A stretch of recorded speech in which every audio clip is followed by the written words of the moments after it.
1. The stirring of change. There comes a moment in life that doesn't arrive with noise or announcement, but with a quiet shift, a whisper in the soul, a restlessness in the spaces you used to love. It's not coincidence, it's not discomfort, it's not even luck. It's alignment, and if you ignore it, you may delay the abundance that's already reaching for you. You start to notice things, not in thunder, but in the soft ache of no longer fitting into rooms you once worked so hard to be part of. There was a time you could sit among the shallow. You could laugh at the jokes that cut people down. You could nod through empty conversations, letting gossip slide off your tongue like harmless wind. You could pass the time with people who planted nothing but noise and never questioned the cost. But now something in you flinches, not at the words exactly, but at the energy behind them. Something tightens in your chest when the room fills with comparison, with cynicism, with small dreams, and even smaller minds. What once felt normal now feels noisy. What once passed time now drains your soul. And that is not an accident. That is growth. It doesn't always come with clarity. At first, it may come as fatigue, not in your body, but in your spirit. You leave a conversation and feel depleted, not because you talked too much, but because your soul was surrounded by a sound it didn't need to hear. Maybe you hear someone belittle a vision, and instead of laughing with them, you feel something stir in you, a quiet no, a sacred refusal. You're beginning to recognize the difference between entertainment and entrapment, between company and clutter, between passing time and pouring truth. And suddenly, none of it fits anymore. The old talk, the old jokes, the old noise. It feels like trying to wear a garment that's too tight, too small for who you're becoming, because you're not who you were, not quite yet who you're going to be. But something in you has already shifted. You may not have the words for it yet, but you can feel the vibration of something bigger calling you, a quieter space, a deeper voice, a truer version of yourself, and that is sacred. You don't have to explain it to anyone. You don't have to defend your distance. You don't owe the world a reason for your inner rearranging. You're allowed to grow quietly. You're allowed to shift silently. You're allowed to no longer find joy in things that once felt like everything. That's not arrogance. That's not isolation. That's transformation. And it begins exactly like this, not with noise, but with stillness. Not with applause, but with awareness. Not with being more, but with shedding what is no longer you. This is the stirring, the beginning, the sacred turn away from survival toward becoming. 2. The death of smallness. It begins in dissecting people who aren't in the room, in entertaining half-truths that masquerade as connection. You realize that not all company is nourishing. Some of it is noise dressed as comfort, familiarity masking itself as love. And so, you begin to loosen your grip. The old talk, the chatter that once made you feel included, now feels heavy. The company that once filled your calendar now empties your soul. You're not bitter. You're not angry. You're just done shrinking to fit places that require you to dim your light. Because small-mindedness doesn't just speak in hushed tones. It shouts in silence, too. It repeats the same stories of fear. It trades vision for mockery. It chooses cynicism over curiosity. It thrives in circles where growth is not required, where ambition is laughed at, where anyone dreaming bigger becomes a threat. But your spirit is growing louder now. It no longer tolerates conversations that go nowhere. It flinches at comparison. It aches at judgment. It withdraws from energy that doesn't uplift. You used to stay silent to keep the peace. Now you protect your peace by walking away. Not with drama, not with grand announcements, just with stillness and self-respect. Because you've come to understand you are not obligated to remain where your soul is not fed. You begin to crave different things: depth over distraction, truth over trend, purpose over popularity. And here's the beauty of this shift. You don't have to make it loud. Your alignment speaks for itself. You stop answering calls that feel like chores. You stop entertaining company that feels like compromise. You stop choosing comfort when it costs you clarity. You don't need to explain your absence from those rooms anymore. You're not lost. You've simply outgrown smallness. And when you do, everything changes. The way you speak, the way you listen, the way you protect your energy like it's holy. Because it is. You're not trying to be better than anyone. You're just trying to be better for yourself. And that means refusing to rehearse failure for fun, refusing to build walls of fear and call them wisdom, refusing to sit in circles that gossip about people instead of building lives with purpose. You realize this now. Every word is a seed, every conversation a current, every gathering a garden or a grave. And you choose to plant differently now.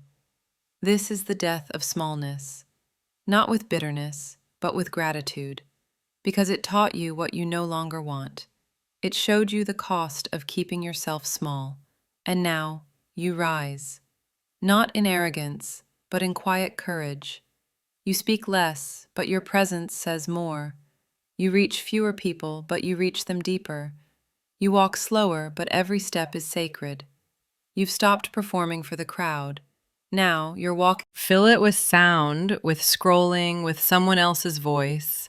You used to think it meant something was missing, that silence was a void, an absence, a loneliness. But now you know the truth. Silence is not empty, it is full, full of clarity, full of healing, full of everything you were too distracted to hear. You start to understand that noise isn't always sound. Sometimes it's expectations. Sometimes it's pressure. Sometimes it's the need to be seen. But silence? Silence is sacred space, a sanctuary for the soul, the one place where your spirit finally breathes without performing. You no longer chase the loud rooms. You no longer need to comment on everything. Be present in every space. Respond to every request. You begin to withdraw, not to disappear, but to remember. To remember who you are when the world grows quiet. To remember what your own voice sounds like. To remember what matters. You begin to understand something deeper. Time is your truest wealth. Not money, not applause, not influence. Time, and where you place it, what you give it to, who you spend it with. These are the real investments that define your becoming. You stop spending time like you have an endless supply. You begin spending it like the priceless treasure it is. You slow down, you take longer walks, you listen more than you speak. You rest, not because you're lazy, but because your soul is healing, and healing isn't rushed. You used to equate busyness with importance. Now you understand the wealthiest spirits aren't always the most visible. They're the most rooted, the most aligned, the ones who have learned how to be still when the world shouts for more. You begin to see through the illusion of urgency. You no longer feel guilty for choosing peace over presence. You no longer say yes just to feel valuable. You are no longer seduced by noise. You are drawn to depth, and in that quiet, you begin to rise. Not louder, not faster, but truer. You start honoring your time with intention. You protect your mornings. You unplug without apology. You carve out space to sit, to breathe, to pray, to feel. Because you've learned that silence is not punishment, it's preparation. It's in the silence that you finally hear the wisdom that was always within you. The voice that says, slow down, breathe, you're already enough. And no, not everyone will understand this turning. They may question why you're quieter now, why you don't show up the same way, why you seem distant, different, difficult to reach. Let them wonder. You've stopped living for explanation. You're living in alignment. Because silence isn't weakness, it's power in its purest form. And in the stillness, you find something louder than applause. 4. The hidden work of becoming. This is the work no one sees, the work that happens in the quiet corners of your day, in the pauses between breath, in the spaces where no one is watching, and you're no longer performing. It's not glamorous. It's not captured in filtered photos or praised in public posts, but it is sacred, because this is the work that rebuilds you from the inside out, not for applause, not for validation, but for freedom. You're not changing your hair, your clothes, your title, or your feed. You're changing the way you speak to yourself. You're changing the way you respond to your own pain. You're changing the story you've told yourself about what you're worth. This is the work of becoming.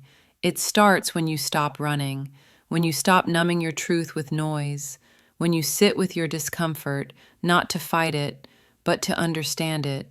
You begin to notice the way you flinch at kindness, how you brace for rejection, how you question peace like it's a trap.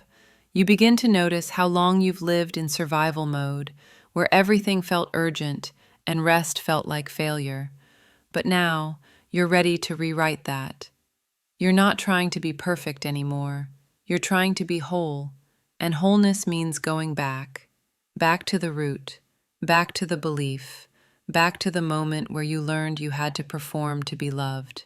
You confront it, not with anger, but with compassion, because you see now so much of what you called personality was actually protection. So much of what you called confidence was performance. So much of what you carried wasn't yours to hold. This is not just healing for yourself, it's healing for generations, for the voices that came before you and the ones that will come after.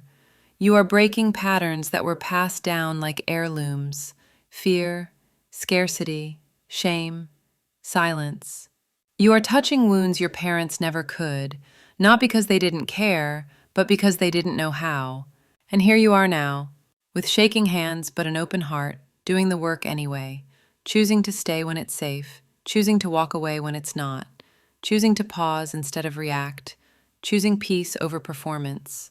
You're learning to trust your own rhythm, to rest without guilt, to speak with kindness to the parts of you still healing. There is no medal for this work, no spotlight, no standing ovation, but there is something better. There is freedom, there is clarity, there is peace. You no longer need to convince others that you're okay. You no longer need to broadcast your growth to prove you're healing. You're not here to be impressive. You're here to be honest, to be whole, to be real. And yes, some won't understand. They'll say you've changed. They'll say you're distant. They'll wonder why you no longer seek their validation. Let them wonder, because they didn't see the nights you sat with your fear and refused to run. They didn't hear the conversations, "You're safe now. I've got you." This is the hidden work of becoming, the quiet, honest, holy work. And you're doing it, not for the world, but for you. Peer. The sacred turn toward more.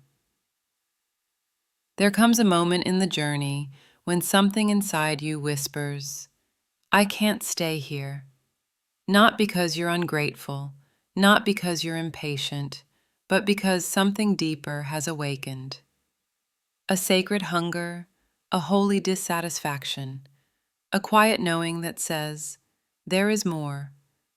More than surviving, more than pleasing, more than bending yourself to fit a life that keeps shrinking your soul. You start to see it in glimpses, in the ache you feel when you say yes out of fear, in the heaviness you carry when your spirit's truth is silenced, in the moments you realize you've been asking for too little from a life that has so much more to offer. You don't want to live small anymore. You don't want to shrink for comfort or settle for the version of yourself that fit into other people's expectations. You want something deeper now, not more things, but more meaning. Not more attention, but more alignment. You crave purpose that pulses through your veins. You long for mornings that feel intentional. You want conversations that leave your spirit nourished, not numb. And it's not about becoming someone else. It's about remembering who you were before you were told who to be. It's about honoring the fire that's always lived within you, the one you dimmed to make others comfortable, the one you buried beneath responsibility and routine. You're ready now, ready to stretch, ready to rise, ready to believe that growth is worth the discomfort. Because staying small is not peace, it's quiet desperation. You start asking yourself harder questions. Where have I been pretending? What have I been tolerating? Why am I still standing at a door that won't open? And the answers don't come all at once, but they come honestly. You see how you've dimmed your light so others wouldn't feel threatened. You notice how you've softened your truth to be accepted. You remember the times you stayed silent when your soul was begging to speak. But no more. You're not here to exist quietly in someone else's shadow. You're here to stand tall in your truth, to take up space with grace, to move like someone who remembers they were made on purpose, for a purpose. You're no longer seduced by ease if it costs you your authenticity. You're no longer impressed by crowds if it means you lose your center. You're done begging life to let you in. Now, you call life to rise and meet you where your courage begins. Because once you've tasted the bitterness of a life lived beneath your calling, you can no longer pretend it satisfies you. Once you've seen the glimpse of your potential, you cannot go back to who you had to be to survive. You're not chasing more to fill a void. You're reaching for more because you've remembered your worth. And every time you choose yourself, every time you rise when it would be easier to remain still, every time you refuse to play small, you are declaring, "There is more for me, and I am becoming the version of myself that can hold it." 6. The reclamation of time. Time. You used to give it away like it was endless, to people who didn't see you, to tasks that drained you, to habits that numbed you. You used to fill your days out of obligation, saying yes when your spirit screamed no, showing up for everyone but yourself, measuring your worth by how busy you were. But now, something in you has shifted. You've started to see time not as something to spend, but as something to protect. Not just hours on a clock, but sacred breath, sacred energy, sacred life. You've started to understand that attention is cheap, but time is holy. And where you place it, that's where your legacy is building itself. You've begun reclaiming it, not with resistance, but with reverence. You no longer jump at every message. You no longer stretch yourself thin for approval. You no longer confuse being wanted with being well. Because you've learned, not every invitation deserves your presence. Not every opportunity deserves your energy. Not every distraction deserves a reply. You now choose with intention, with clarity, with care. Because every yes costs something. Every conversation pulls you somewhere. Every moment is either a deposit into your destiny or a withdrawal from your becoming. And you are done overdrafting your soul. You've started to notice what depletes you. You've begun scheduling peace instead of packing your calendar. You find value not in being everywhere, but in being present where it matters. You wake up and ask, does this reflect my priorities or just my pressure? Is this a true yes or just a practiced one? You know now that wealth isn't just found in money. It's found in moments, in memories, in mornings that begin with stillness instead of scrolls. You no longer romanticize urgency. You no longer chase everything. You've learned that just because something is popular doesn't mean it's purposeful. You don't hustle for worth anymore. You live from alignment. And sometimes alignment looks like rest, like silence, like saying no without guilt, like choosing your peace over your performance. You've stopped living like time is unlimited, because now you see every minute matters, and you want to spend your life building something that lasts, not just something that's seen. You understand that a well-guarded schedule is a well-guarded soul. You now move slower, but with more purpose. You speak less, but with more weight. You rest often, but rise stronger.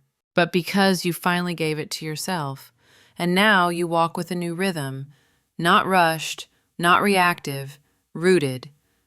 This is what happens when you stop trading your days for validation and start investing them in your becoming. You stop merely surviving the clock. You start building legacy with your life. Because every well-spent moment is a brick, a foundation, a future, and you are building something sacred. If something in you stirred, if something whispered, "This was for me," then don't rush past this moment. Sit with it, honor it, let it echo in the still places of your soul. You are not here by accident. These words found you for a reason.